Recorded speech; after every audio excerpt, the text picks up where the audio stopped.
Good morning, student. Today my topic name is dicotyledonous embryo. Now I am going to teach about this topic. See first point. A typical dicotyledonous embryo consists of an embryonal axis and two cotyledons. देखिए dicotyledons, di means what? It means two.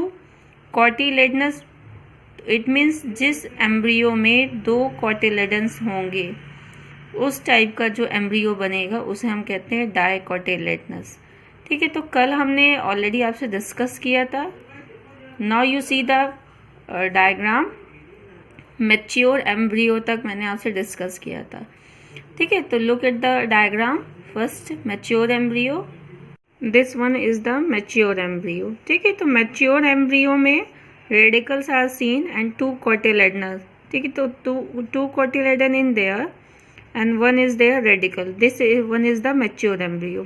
ठीक है, mature embryo मैंने ये दिखाया था कि कल आपसे मैंने डिस्कस किया था कि जो एम्ब्रियो डेवलपमेंट है बेसिक स्टेजेस में, चाहे वो डाइकोटिलेडन का हो चाहे वो मोनोकोटिलेडन्स को, दोनों में जो बेसिक डेवलपमेंट होगा वो एज इट इज होगा एज अ मैच्योर एम्ब्रियो, इस तरीके. अब इसके बाद क्या चेंजेस होंगे वो हम डिस्कस करेंगे डाइकोटिलेडन एम्ब्रियो में. फिलहाल डाइकोटिलेडन एम्ब्रियो जो होता है वो कंसिस्ट होता है embryonal axis and two cotyledon से. Next point you see the portion of embryonal axis above the level of attachments of cotyledon is the epicotyl and which terminate into plumule और stem tips. In this diagram you see this one is the mature embryo. ठीक है, तो ये जो आपका ये दिख रहा है this point is known as embryonal axis, क्योंकि एम्ब्रियो का जो डेवलपमेंट हुआ था वो यहीं से हुआ था. तो ये जो आपका यहाँ से लेके यहाँ तक का पार्ट है इसे हम क्या कहते हैं? Embryonal axis. इस एम्ब्रियोनल एक्सिस का जो अबव पार्ट है that is called the epicotyl. ठीक है, इसे हम क्या कहेंगे? एपिकोटिल. नाउ जो बिलो पार्ट है उसे हम क्या कहेंगे? हाइपोकोटिल.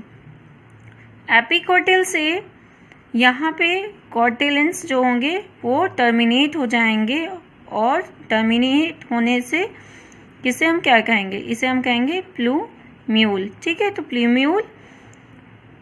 ठीक, तो see the point, the portion of embryonal axis, this one is the portion of embryonal axis above the level of attachments of cotyledon is called the epicotyl.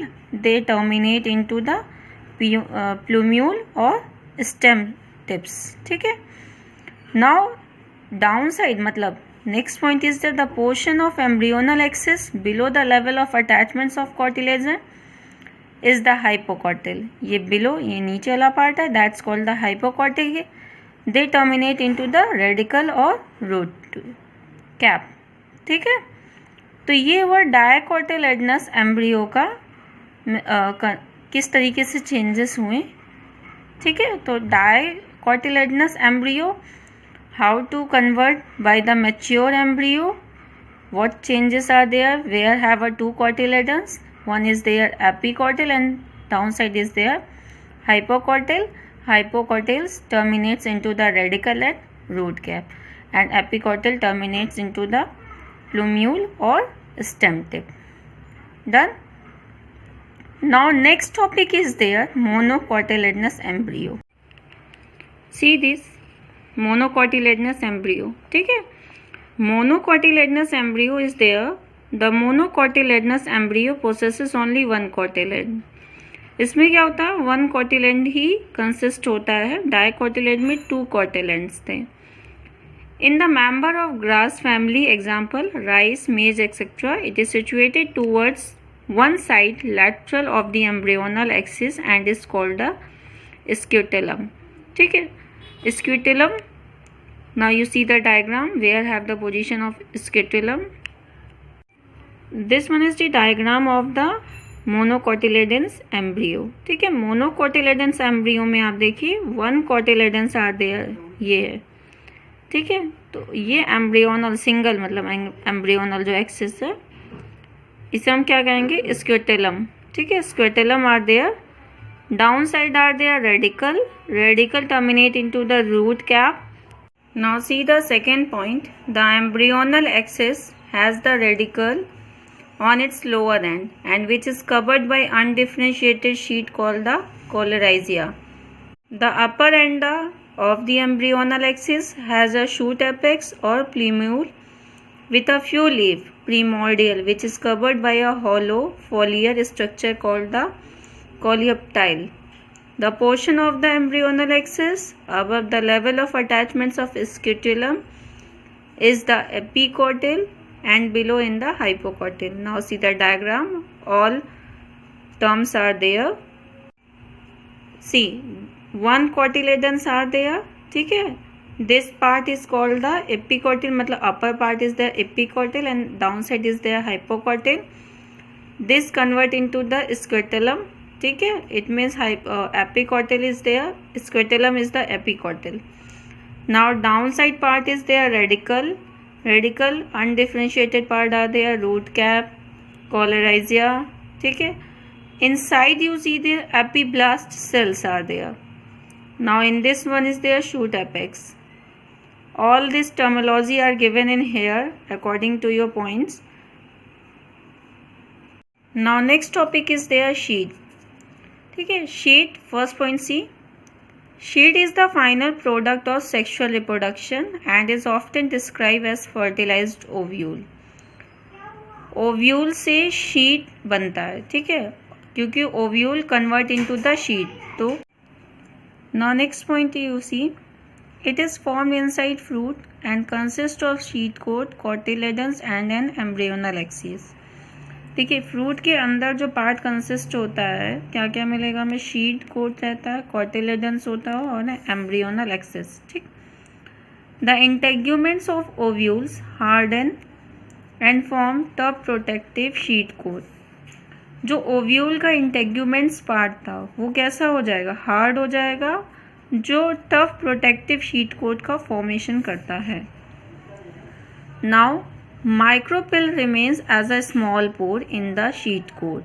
ठीक है, जो माइक्रोपिलर एंड था वो एक एज अ स्मॉल पोर होगा sheet coat के अंदर, विच facilitates entry oxygen and water into the sheet during germination. वो स्मॉल पोर्स जो होगा वो ऑक्सीजन और वाटर के एंट्री के लिए होगा during the germination of seed. मतलब शीट जब जर्मिनेट होगा उस टाइम पे. As the seed matures in water content is reduce up to 10 to 15% by mass and the seed become relatively dry.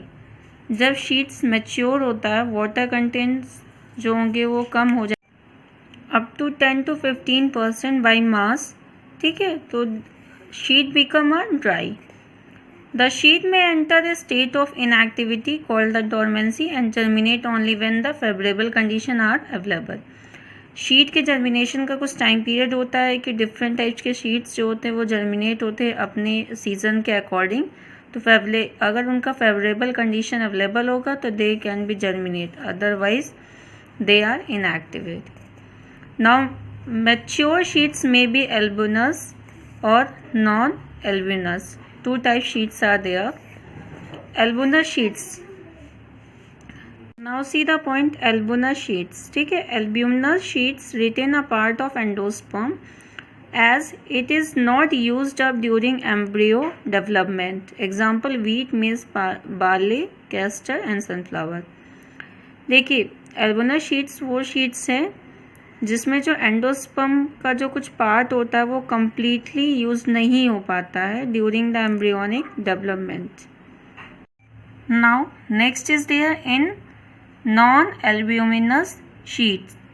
देखिए, non albuminous seed there is no residual endosperm at it is completely consume during embryonic development. Example pea groundnut. देखिए, pea और groundnut में हमें कोई भी sheet नहीं होता है क्योंकि इसमें क्या होता है, कोई भी रेसिड्यूअल पार्ट नहीं होता एंडोस्पर्म का. ये कम्प्लीटली कंज्यूम हो जाते हैं एम्ब्रियोनिक डेवलपमेंट के टाइम पे. तो ऐसे शीट को हम क्या कहते हैं? Non albuminous sheet. In some sheets such as black pepper and beet, remnant of nucleus persist. It is called the perisperm. ठीक है, तो कुछ ऐसे भी शीट्स हैं जो हम पेरिस्पर्म के नाम से जानते हैं, as like a black pepper and beet में। Thank you for listening to me. Tomorrow we discuss with you. Next topic is fruit.